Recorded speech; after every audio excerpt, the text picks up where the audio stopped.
Hi everyone, this is Father Warner, and we are on the Monday of the third week of Easter, Acts chapter 6, verses 8 to 15. And so the great persecution of the church begins with Stephen. On him will be laid the first crown of martyrdom. The innocent blood of martyrs such as Stephen will drench the church, thus sowing the seeds of Christianity. We are told that the apostles felt bogged down with the daily distribution of food. They were convinced that their primary role was to preach and teach the gospel. It was for this reason that 7 men were ordained to carry on the task of the daily distribution of food within the community. Ironically, we are told that Stephen, who no doubt waited tables, also began to preach, and perhaps more eloquently and even more passionately than the apostles themselves. It is this passionate preaching and the crowds that were drawn to Stephen that attracted the attention of the freedmen. Who were the freedmen? There are 2 possible explanations to who these people were. The Greek term freedmen is a loan word from the Latin libertini, who were freed slaves, Jews taken into slavery by the Romans under Pompey in 63 BC, and those whose fathers were granted freedom. It is also possible that these were proselytes, converts, enslaved non-Jews who embraced the Jewish way of life. Their freedom came from their newfound Jewish religion, and hence they spoke and worshipped Yahweh in Greek, not in Hebrew, in synagogues attended by this linguistic group only. Perhaps it was these Greek-speaking people that picked an argument with Stephen.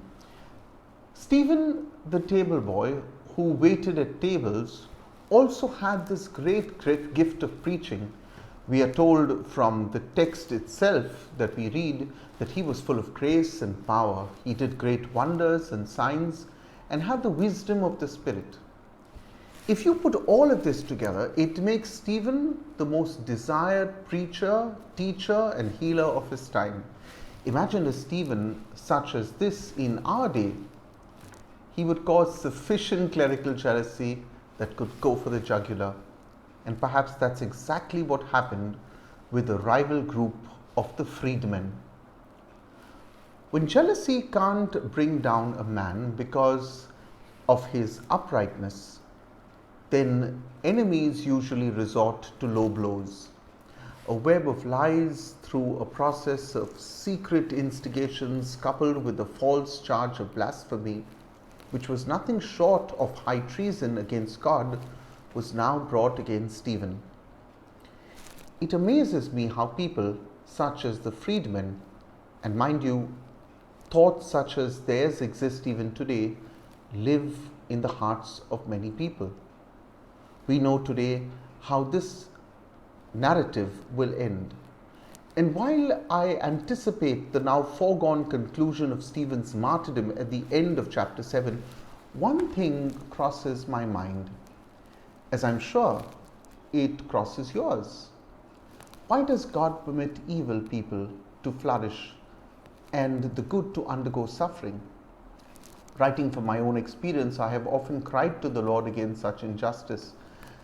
But a careful reading of the scriptures will show you that there is a pattern of righteous persecution.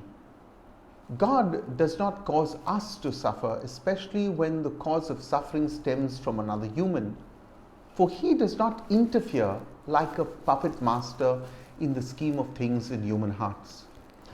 I believe when we suffer as his Son did, he suffers too. God did not step into our world to force us to accept his love, which he could. He rather gave his Son to die for us, so that looking at his Son's innocent suffering, we might comfort and find comfort in our own. Today is a day not only to plumb the depths of our own suffering, but a day to pray for the conversion of those who perpetuate evil, a day to appeal to their conscience to stop what they do. Heaven forbid that you and I should stand in the list of perpetrators of evil. The world stands in need of liberation, my Lord. It still has to feel your love. If you like these videos, I would like to encourage you to subscribe to them. There is a subscribe button on this YouTube channel.